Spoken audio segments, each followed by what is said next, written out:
Alors, parlez-moi de l'objet qui a représenté pour vous le confinement. Je vous présente un beau joli petit bocal qui contient une compote de bananes, miel et pommes que j'ai fait pendant le confinement. Et je l'ai apporté parce que justement, à un moment donné, je me suis sentie comme dans ce bocal.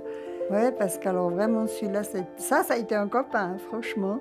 Ça a été la fenêtre ouverte et qui a compensé le fait qu'on se voyait moins. Cet objet symbolise peut-être le besoin que j'aurais d'être reconnue dans mes petites déficiences physiques, dans ma fatigue à rester debout, par exemple. Voilà. Ouais, attendez, alors c'est encore ça. Voilà. Et partir.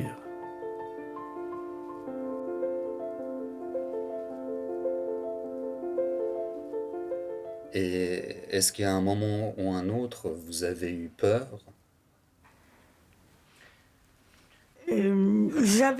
J'avais peur du regard des autres, qu'on me regarde comme étant possiblement capable de passer cette maladie. Mais ça me faisait pas peur, donc je me disais, là où je vis actuellement, avec le monde que j'ai autour de moi, il me semblait pas que ça allait m'éloigner tellement de mes habitudes. Se laver les mains, faire attention, suivant où on va, etc. Prendre la distance quand même. Ça, je trouvais tout à fait logique. Tout ça, pour moi, c'était logique. C'est peut-être, pour moi, la plus grande difficulté, c'est la sinistrose qu'il y avait autour. C'est-à-dire que tout d'un coup, il y a une peur. Comme on prend un paquet, là, puis on a peur, puis on est sans arrêt comme ça, ça, je n'acceptais pas. Voilà, c'est tout. Si mon attel tombe en panne, j'ai pas d'autre téléphone, dépendance pour... il a là, je ne saurais même pas qui appeler. Une espèce de solitude qui me glaçait jusqu'à l'os. Ou d'isolement plutôt, parce que la solitude, c'est beau aussi. C'est pas forcément être tout seul, hein, d'ailleurs. Hein, il y a toujours quelqu'un, quelque part. Dans mes autres personnes de mon âge, beaucoup de personnes qui avaient perdu leur mari ou perdu leur femme, eh bien, ça, ouais, je me disais que ça allait être dur pour eux. Et c'est là qu'on a mis en route les téléphones. Chaque semaine, on avait l'habitude, les uns et les autres, ou de se téléphoner ou de s'envoyer un mail pour demander comment ils allaient, comment ils supportaient. Personne à risque dans le sens que j'ai recommencé à fumer pendant le confinement, dans le sens que j'ai eu des peurs de manquer, pas seulement de tabac, mais de manger, par isolement géographique, par non-possibilité de sortir à ma guise. Et par rapport à, par exemple, aussi à pas suffisamment de moyens en tant que petite retraitée, avec les prestations complémentaires. Ce qui m'a changé, ce qui m'a dérangé au début, c'était de ne plus aller boire mon café et de rencontrer du monde autour de moi. En fait, le café m'a vraiment manqué, comme un emblème de, de ma liberté.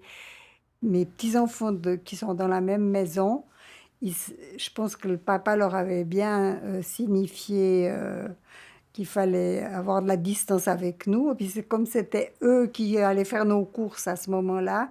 Je les voyais, ils restaient toujours près de la porte d'entrée. Ils étaient vraiment stylés. Ils ont 17 ans. Ils venaient avec leur sac à dos, puis je leur écrivais la liste des courses. Mais eux ont toujours bien pris cette place-là. Ça m'a étonné parce qu'on risque d'oublier de se dire ah oui, mais parce que c'est ces petits-enfants, on peut se voir tout près. Non, non, c'est pas ça. Il faut quand même la distance. Donc là, j'ai réalisé, c'est aussi eux qui m'ont fait réaliser que j'étais quelqu'un à risque, au fait, puisqu'ils prenaient cette distance. Viviane, ma femme, me disait tu vas pas en commission, tu vas pas là. Il y a des petits enfants qui peuvent le faire, ils se sont offerts, donc c'était bien. Alors, Elle faisait la liste et puis ils allaient, ils s'offraient, donc ça allait bien. Mais elle n'osait pas demander vraiment ce que nous, on choisit.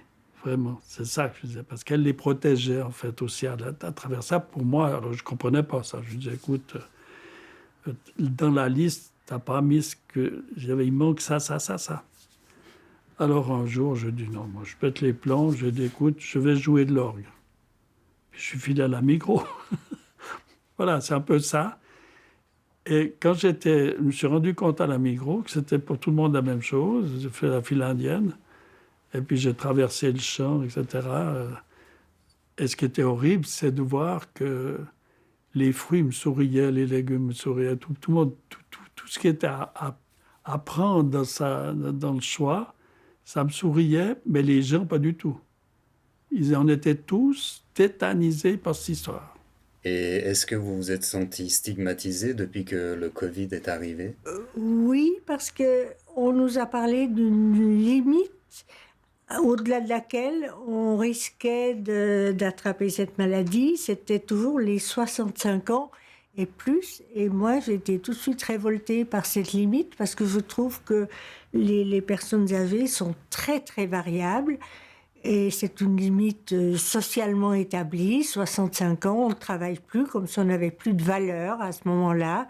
Et j'estime que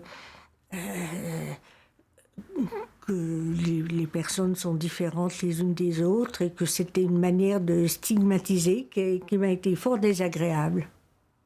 Alors, un jour, je descendais exceptionnellement en ville par rapport à la situation géographique où j'habitais pour faire quelques petites courses et surtout aussi un petit peu aider à mon moral à avoir autre chose que mon appartement. Et je suis tombée sur deux groupes d'ados, mais de trois personnes, ces jeunes, qui ont regardé en ma direction avec, comme maintenant ben, j'ai les cheveux pas mal blancs, ont appuyé leur regard d'une façon assez, je dirais presque méprisante, comme pour dire, mais qu'est-ce qu'elle fait là, cette dame? Tu vas dans un véhicule public, donc tu vas dans le trolleybus, etc., ou bien n'importe lequel. Tu vas t'asseoir, tu sens très bien que, suivant qui, oui, ça va très bien, pas de problème. Il y a des jeunes qui acceptaient, il n'y a pas... Ben oui, venez vous asseoir, etc. Mais d'autres personnes de notre âge, c'était comme si j'avais la peste. Alors ça, c'est ça qui était pénible. Ouais, je veux dire, c'est un peu ce côté-là.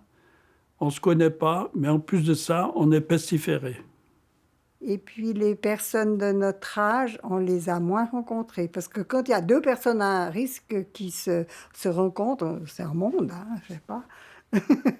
Et ça, on s'est moins vu. Et ça, ça a cassé quand même beaucoup de relations à propos du groupe de quartier solidaire. Ça a fait un sacré éloignement. On est en train de reconstruire. C'est un peu compliqué.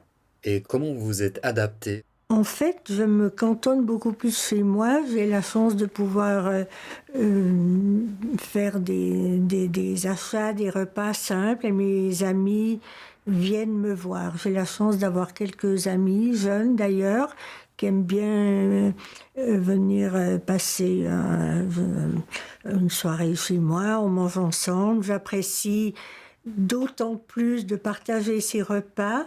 Ça me paraît un des moments précieux, alors qu'avant, les rencontres rapides au restaurant n'avaient pas le même goût, n'avaient pas la même saveur. Il me semble que les moments que je vis ont plus de prix et plus de saveur actuellement. J'ai adopté une stratégie pour lutter contre ce sentiment d'isolement et puis ne pas perdre courage, quoi, en fait, hein.